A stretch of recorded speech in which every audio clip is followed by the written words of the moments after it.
Today, Violetta and I, we wanted to look at this video of Graham Stephan, which sure a lot of people have seen already, but we wanted to have like our own little take on what's going on. When I first started my real estate investing journey, he was one of the people that I followed. I liked his mindset back then of like the whole, not just raising rents any chance that you get just because, like treating tenants with like empathy. I stopped following him because I don't know, like once he moved to Vegas and a little bit after he started, I guess his podcast or something, he just like shifted a little bit. So then I just stopped following him. So I haven't even seen him for years. So we're gonna play just a little bit, guys. Don't get too out. I have just had enough. I am tired of dealing with failed California policies, red tape, restrictions, and endless bureaucracy to the point where I'm going to start selling off everything that I own there. Honestly, the situation there has just gotten so bad that I can't justify investing any more money into a city that's obviously headed down the wrong direction. So yeah, I'm going to talk very openly about what's been going on these last few months with the hope that sharing my story could help a few people avoid the same mistakes as I've made, or best case scenario, we could find a solution for a city that is obviously very broken. Within a few years, I started making more money than I ever thought was imaginable. So what did I do? I used that money to buy my first house for $59,500. It was 90 minutes away from where I worked. It was owned by the bank. It needed a complete renovation, and I had it completely fixed up because no one wanted to live there. Thankfully, after a few weeks of renovation, I later rented it out. I started making more commissions as a real estate agent, and I used all of that to invest back into buying more property. Basically, my entire philosophy was this: only buy the properties that no one else wanted to live in because they required so much work. I'm talking brand new kitchens, bathrooms, floors, paint, landscape, roof, and so on. I would fix it up, I would move in as a primary residence, and then I would later rent it out when I saved up enough money to buy something else. For me, I just thought this was my path forever. Like, there's something really special about buying something undesirable and then making it look brand new, and it's a win-win for everybody. Well, I am proud to say that for the first 10 years of doing this, everything went really well. I want to just off the bat, like my first impression of when he started this rant. He has obviously a chip on his shoulders when he first started his journey and doing like his first investments and stuff, which is what like drew me to him. Yeah, I did not follow him at the beginning. Actually, I just found out about him. So I started looking at all of his videos, and the majority of the videos that I saw of him were how he now has transitioned from, used to be a realtor, used to Mhm. sell houses for profit, and then reinvested that capital into his rentals that he had. But since I started hearing from him in February, all I hear was like everything is just not real estate driven. Everything is just like better you rent than anything buy. And then how real estate is not going to make you wealthy, and it's not going to retire you. It's not like it's more work than it's actually. A lot of us will get that bad tenant or that bad investment, and it definitely pisses you off and everything. But for someone that was a realtor and has been doing it for so long, it kind of shocks me because he was more positive early on, obviously, and maybe that was just kind of just his optimism and wanting to build wealth. But yeah, I think now he's definitely airing out his frustration, especially when he talks about why. So I guess we could go into that because I have some thoughts about that too. Everybody has like the impression of real estate is going to be passive, that it's going to be hands off, and it's not, right? It's a business like any other business. You're going to have to put work on it. Depending on how much money return you have to put more work into it. But if you want easy peasy, you buy turnkeys, and you don't have to really think about it much. Even placing the tenant, you get a property manager and all six, and it's hands off, but your return's going to be lower, right? So he was trying to make it in a place like LA or in LA County or outside LA County, getting a house for $59,000. Of course, you're going to have to put, even 20 years ago, you're going to put a lot of work and a lot of money to make that place livable, to make that place competitive.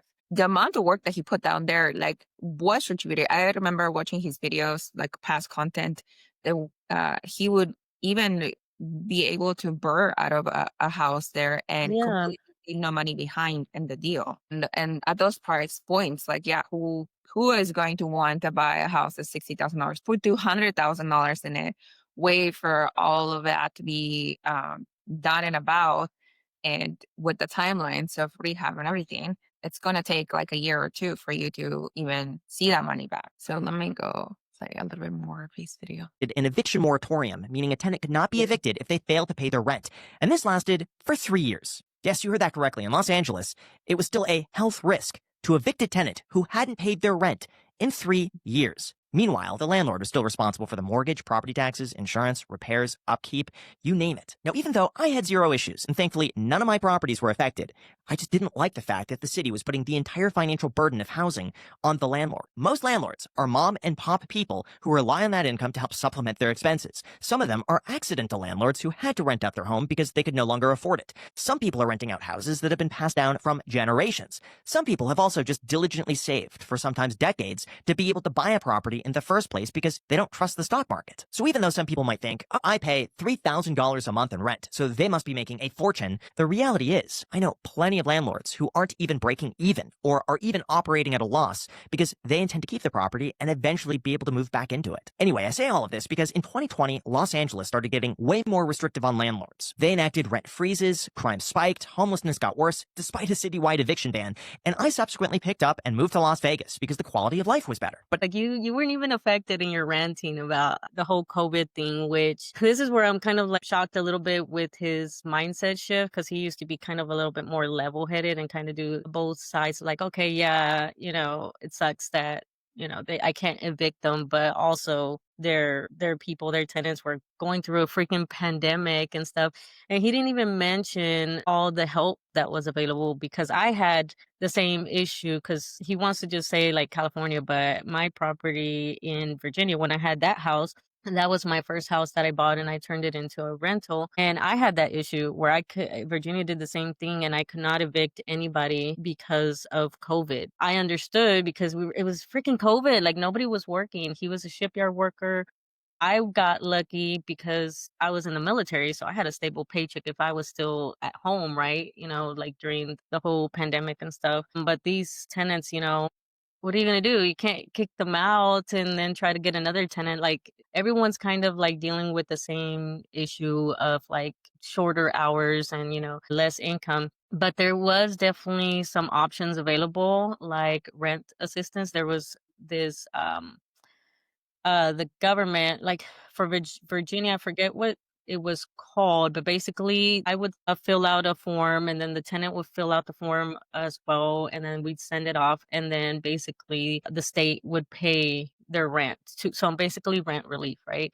And then you also had the option of talking to like your mortgage lender. There was the ability to kind of do some deal with them and get some help, and they provided some assistance there, and kind of like a little bit more lenient if you got behind on payments. Yes, it was bad, but also you didn't talk about all the help that was available. And also it was a pandemic. So, And also at that time, Graham was a big person already, and he had, not that it's an excuse whatsoever, but he had the ability to sustain, let's say, if the tenants, which that didn't happen, right? If the tenants stopped paying. But like you said, there was rental assistance programs available for tenants, and that the lenders could even initiate with the tenant's consent if that's something that would do. And also there's like you mentioned, the mortgage programs that they would not take payments for the moratorium problem timeline, and they would add it to at the end of like the year, like when your loan was due, let's say in 2045, then they would add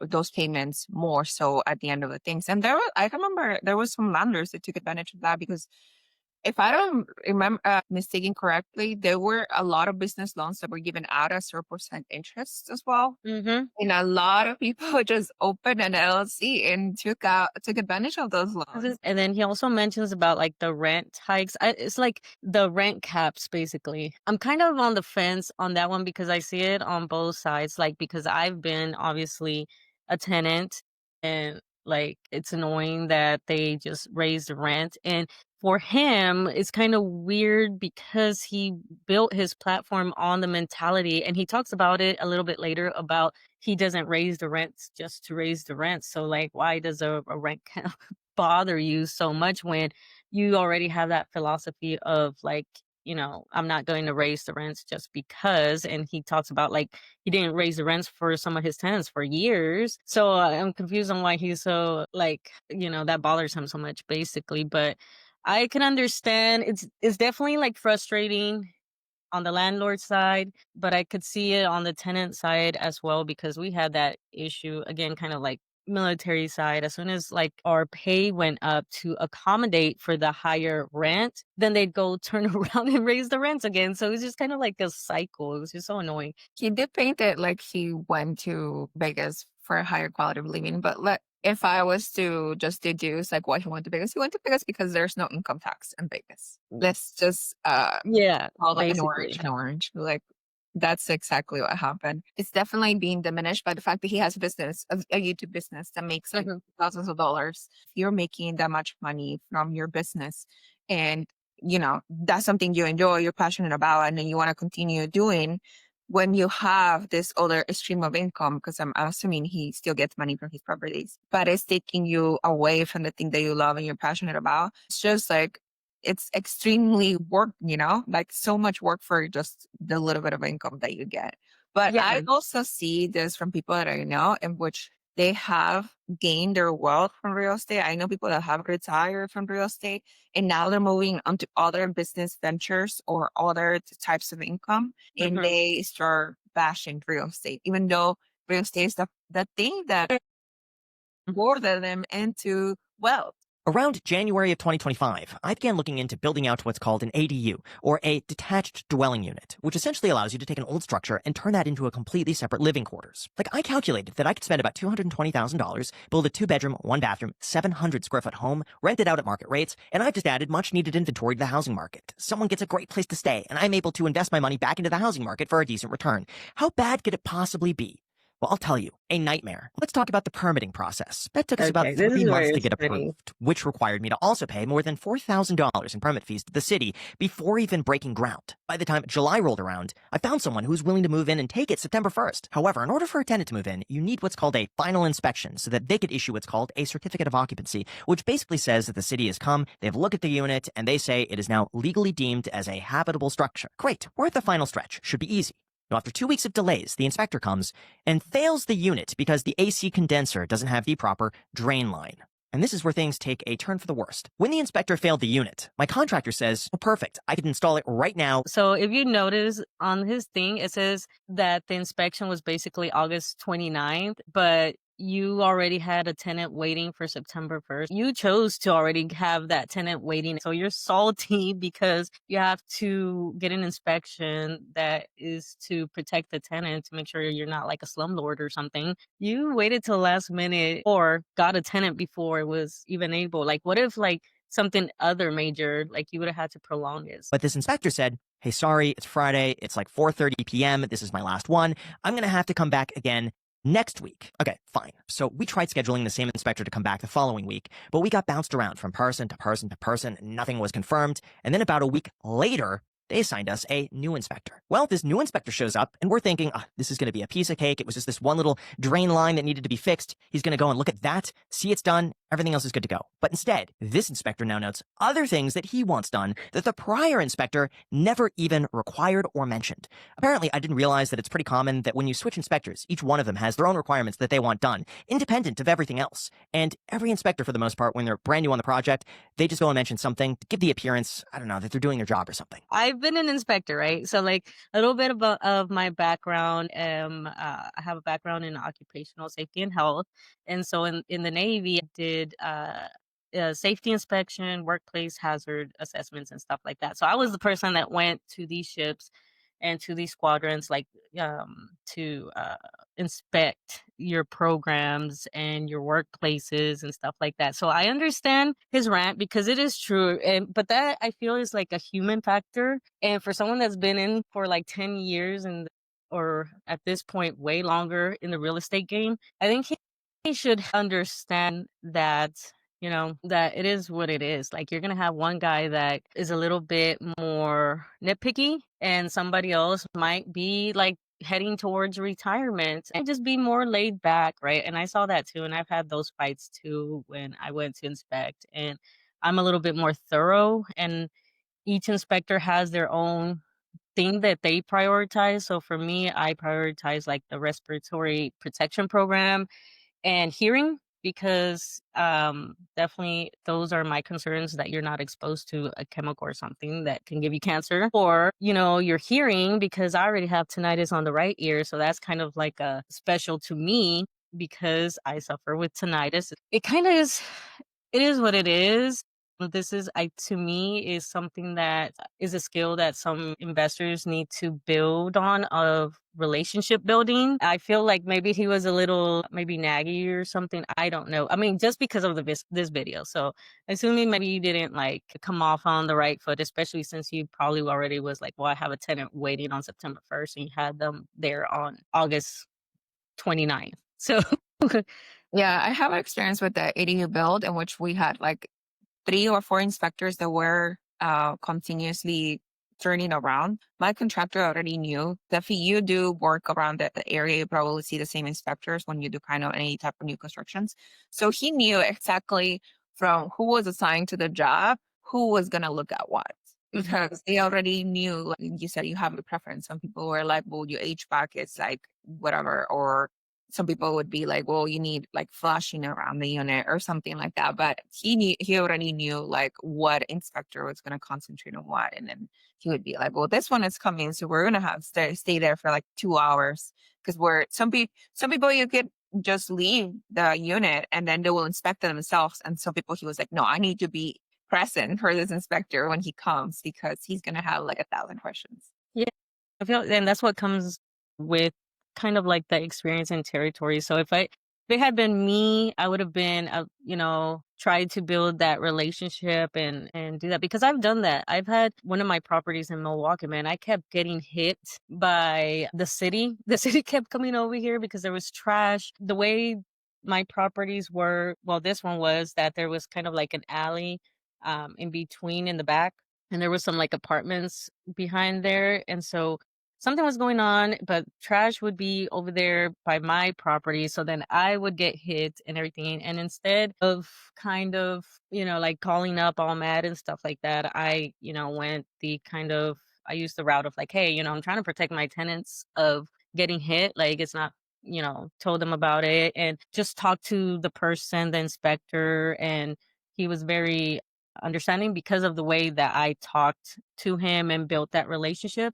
And since then, I have not had any problems. It's been a few years now. So I think it's just him feeling a little like, I guess, entitled to like having the inspection go perfect or whatever. Is like, no, they're there to protect the tenant, not you and stuff. And there's a few other things that he'll bring up that the inspector saw and everything. So When he shows up again, there's even more. This time, it's, the unit looks good, but what about the sewer line? We have to go and do a CCTV of the sewer line to make sure it's properly functioning. Now, at this time, by the way, it was past September 1st. The tenant who wanted to move in is unable to move in, and all of these are items that could have been fixed or dealt with weeks or months ago if it was just mentioned. I was forced to go and spend $600 for a CCTV of the sewer line that had to be done with one of the approved LA City vendors for some reason. Welp, wouldn't you know it, even though the sewer line functions properly, at the connection in the middle of the street between my sewer line and the city of Los Angeles, there's a little bit of a crack there. And because of that crack, the inspector says that needs to be fixed. It is going to be $22,000 to go and fix it. So in an effort not to delay things even further, I just requested an exemption that basically says, hey, this unit's fully done. Allow us to rent it out. And I promise in writing, I will fix the sewer line in the next 60 days. It became impossible to reach the inspector. So I moved forward with the $22,000 sewer line repair. Now keep in mind, at this point, we are well over a month after when the unit should have been signed off. All because the initial inspector didn't want to wait an extra 15 minutes to install an AC condenser line. But then, as soon as I signed the sewer line repair estimate to move forward with the work, first of all, like I understand like the frustration, but you're the one that put the tenant in there right before it was like approved. And what seems like a few hours or whatever, he's not thinking about like, yeah, that's the best case scenario when you go in there. But what if when you go work on it, the crack becomes bigger, it takes longer, whatever. So that's the whole reason of giving them a notice to all that, which you could have avoided if you would have just waited for the tenant. But I understand that frustration. And also like I feel like he doesn't realize how lucky. I guess I see it as a positive that he was forced to do like the whole CCTV on the septic because they found the crack, and he's talking about adding what, like 5 units, which is going to increase the load on that septic. So who knows what effect that could have had on the crack, which could have turned into a bad thing for his ADUs in the future. So he's so blocked by his anger right now that he doesn't realize that. We had to do the CTV prior to even scoping the sewer line, like new connection into the main existing house line. But if the crack is not on your property line, if it's on the sidewalk, on the street, like he said, I'm pretty sure the city had to fix that. I'm not 100% sure, but it sounds like if it's under the sidewalk in the street, because then now they have to dig into the street, right? They would Mhm. it will have to be the city who fixes that. If it Yeah. was in your property line, then you would be in charge of that. But yeah, him finding out there's a crack after he built an additional switch line to the ADU, it's a really bad thing because for sure that crack would have been backed up, and then you would have more problems not only with your existing tenants but the new tenants that you would started with.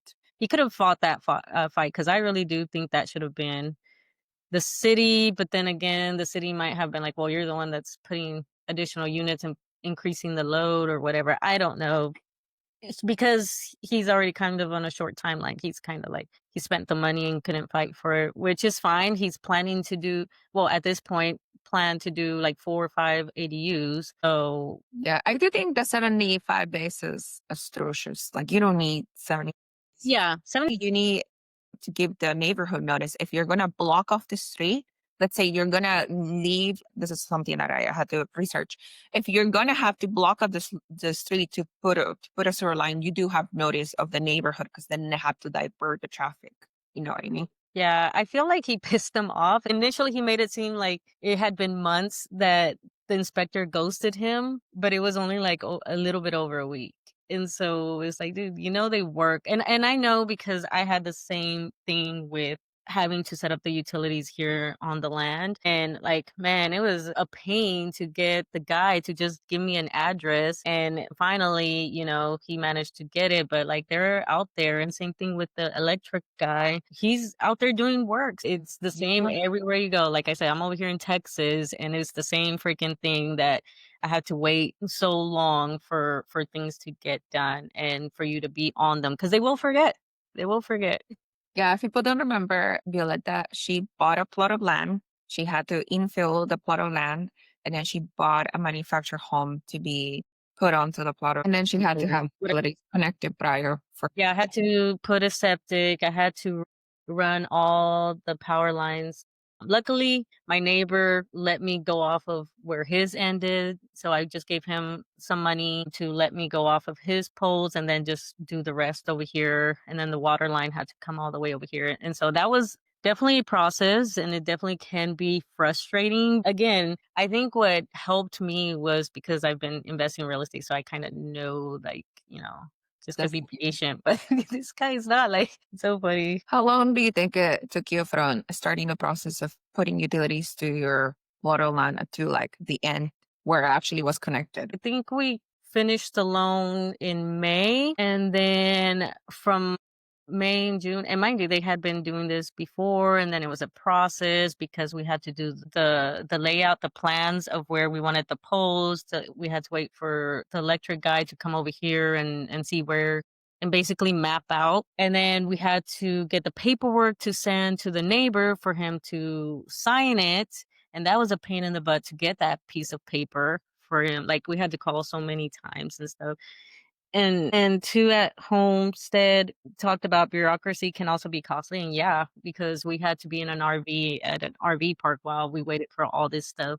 And things that you think are simple, like, okay, dude, just send me the form that I need to have the neighbors sign. So that took a while. And then after that, it was like, they told me like 4 to 6 weeks to get approved, because we had to send the payment to somewhere in Virginia, that's where the headquarters was. And then they had to like process the payment, and then they put you on the schedule. And so like, yeah. And that's just for the electric. And then the septic was another issue, and the water line and all that stuff. So Yeah, it's a freaking process for sure. I'm not going to play any more of that video, but he goes on to say that he's going to have to repair the sidewalk after they dig into it. You know, you are digging, if he's correct, if they're digging into the street, then you are going to have to repair the sidewalk. But Yeah. yeah, so we wanted to comment. Talk about Graham's journey. But yeah, I do agree with like the fact that if he is like a multimillionaire now and he doesn't want to invest in real estate anymore, then he shouldn't. He should move out of real estate and sell everything. But to almost like buy the dog that fed him for the beginning of his years with like, he got into real estate. His whole YouTube channel is about real estate and how to invest in real estate and build wealth to real estate. And then to say like it's not worth it anymore, I feel like that's detrimental to like his following. I think in the long term, it's not a good message to have. Obviously, investing in real estate is not smooth sailing all the time, but he definitely like kind of beat on real estate because of this little hiccup, and it felt like he just had an issue with the inspector, which can happen, and he allowed that to cloud his whole thing because now you fixed all the things, you fixed the septic, you have the stuff done, and that was the biggest hurdle, and now you could proceed to do the ADUs, and you knew that you met with the inspector, you could have built that relationship and maybe had an easier time to just basically just up and quit. And especially when there's so many options, there's so many other states you can invest in. So that was a rant on a reaction video. Or it- Feel like more people are leaving real estate in general, like from the gurus, big people. when things go smoothly, it's very rewarding after getting through the rough times. And I think I forgot what YouTube video I was watching, but it's because the problem was that a lot of people had kind of like easy deals because of the whole COVID situation and the low interest rates and everything like that. So everything was pretty easy. And definitely when I started, it was definitely with my first properties. And then now, this past year and stuff is definitely a little bit, rougher waters, I guess. And so people can't handle it, like they want to quit and stuff. I mean, and that's their choice, right? But don't make it seem like it's the worst thing ever. It's just like Yeah, any other business. yeah, I got you this far, but in like 10 years when I'm a multimillionaire and I'm like bashing on real estate, you guys can make reactions about my Oh yeah, if videos. I ever start doing that, definitely call me out. Definitely call me out. If I'm like, I hate real estate. I'm getting out. Yeah, I like forget real estate. I'm a multimillionaire. We should stop there and then we'll see you guys next week